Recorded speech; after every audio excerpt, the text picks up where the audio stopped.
My name is Ren, and the night everything changed, I was wearing my grandmother's old cardigan, the cream one with the loose button, because the family reunion had moved inside, and the farmhouse air conditioning ran cold enough to make your teeth ache. We were 17 people crammed into my aunt's living room, the kind of gathering that looks warm in photographs and feels like negotiating a minefield in person. Someone had brought a volleyball net.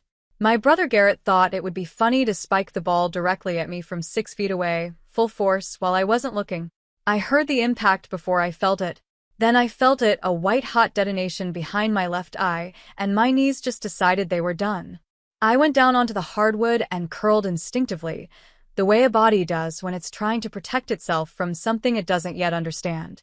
"You're fine," my father said, not moving from his chair. Garrett laughed first. Then a few others, nervously, the way people laugh when they're waiting to see if something was actually funny. My cousin Petra was the only one who knelt down beside me, her hand on my back, her voice quiet and certain. "Ren. Something is wrong." Petra drove me to the urgent care 20 minutes from the farmhouse because nobody else offered and I couldn't see straight enough to argue. I remember the ride in fragments, the way the streetlights smeared when I tried to focus on them, the faint ringing in my left ear that had started soft and was getting less soft, Petra's hands tight on the wheel while she asked me questions to keep me conscious and present. "What year is it? Name 5 things you can see. Stay with me, Ren."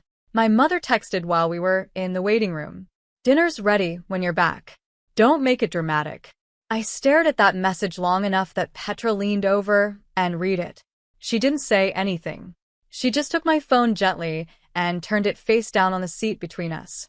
The urgent care physician took one look at my pupil response and sent us directly to the hospital. No discussion. His exact words were, "This cannot wait." They ordered the MRI at midnight.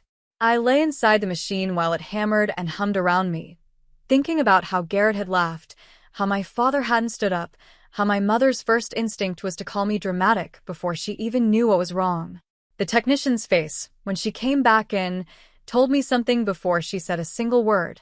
The neurologist was a soft-spoken man named Dr. Okafor who delivered serious information the way a good doctor does, directly, without cushioning it so much that it lost its shape. There was a bleed.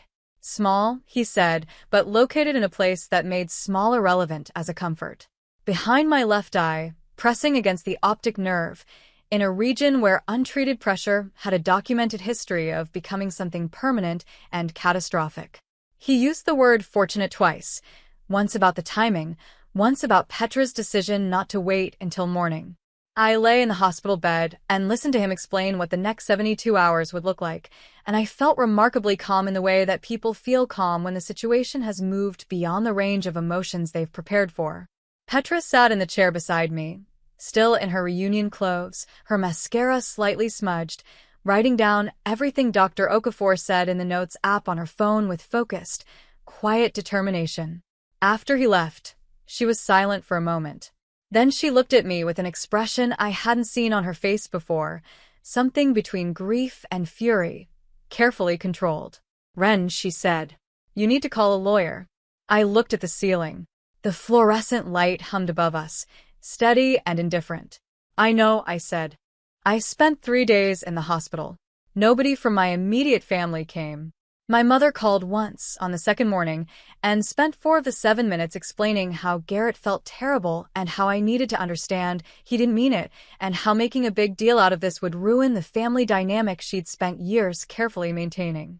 I held the phone against my ear and watched a pigeon on the window ledge outside do absolutely nothing, and I thought about how she'd used the word dynamic like it was something worth protecting. My father didn't call at all. Petra came every day. She brought real food, a phone charger, and on the 3rd morning, a business card for an attorney named Marcus Webb who specialized in personal injury and had a reputation, she said, that made insurance companies nervous. I asked her how she found him. She said she'd spent my first night in the hospital researching while I slept, because someone had to. I held the card for a long time. Marcus Webb. The cardstock was heavy, the font clean and understated. The kind of card that didn't need to try hard. Dr. Okafor discharged me with a folder of follow-up instructions and a referral to a specialist. He shook my hand at the door and said, with quiet emphasis, "Please don't let this go undocumented." I didn't intend to. Marcus Webb's office was on the 14th floor of a building downtown, with windows that looked out over the city, like it was something he'd already accounted for. He was younger than I expected, unhurried in his movements, and he listened to everything I said without writing a single note until I finished. Then he picked up his pen and didn't put it down for 20 minutes. He told me the MRI results, combined with the documented timeline and Dr. Okafor's discharge notes, established clear causation. The witness factor strengthened everything. Petra had already agreed to provide a formal statement, which Marcus said with a quiet satisfaction of someone who understood exactly what that was worth. He pulled up something on his screen and turned it toward me. Medical liability, negligence, pain and suffering, lost wages. I'd missed 2 weeks of work already, and the specialist appointments weren't finished. He walked me through each category with the same tone a good architect uses when explaining load-bearing walls. Methodical. Certain. Then he mentioned my homeowner's liability coverage and asked if my aunt knew the reunion was being held at her property. I hadn't thought about that. He had. Before I left, he made one thing clear. I was not to contact my family about any of this. No texts, no calls, no explanations. Let the paperwork do the talking, he said. It already had plenty to say. The paperwork reached my family on a Thursday morning, which I knew because Garrett called me 4 times before noon, and I watched every single call go to voicemail with the focused tranquility of someone who had recently been advised by counsel. My mother texted at 12:17. "Ren, this is insane. He is your brother.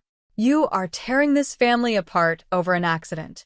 I photographed the text and forwarded it to Marcus because he told me to document every contact attempt.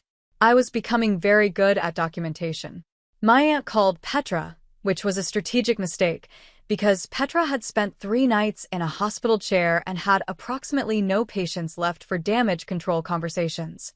Petra told me about it afterward, calmly, over coffee. My aunt had cried, then gotten angry, then suggested that Ren had always been sensitive, and this was simply her being dramatic again. Petra had ended the call. What my family hadn't accounted for was the specialist report, which arrived that same week. The pressure on my optic nerve had caused measurable vision changes in my left eye, subtle, the specialist said, but documented, permanent, and directly attributable to blunt force trauma sustained at the documented time and location. Permanent changed the number Marcus put in the demand letter. It changed it considerably. The demand letter went out on a Monday. By Wednesday, my aunt had retained her own attorney, which Marcus told me with a neutral tone of someone who'd expected exactly that and prepared for it anyway. My father called that Wednesday evening. It was the first time I'd heard his voice since the reunion, since your find delivered from an armchair without a single movement toward his daughter on the floor. He sounded different now, tighter, carefully measured, like he'd rehearsed the call or someone had coached him. He said, he loved me. He said Garrett was devastated. He said the family needed to handle this privately, internally the way families do. I let him finish. Then I told him, very quietly, that I had permanent vision damage in my left eye, that I had documentation supporting every element of my claim, and that the time to handle things privately had been the moment I hit the floor, and nobody moved. He was silent for a long time. "Ren, don't," I said. "Just that. One word." I ended the call and sat with the silence afterward, letting it settle around me like something that finally fit correctly. Marcus called the next morning. The insurance carrier had made contact.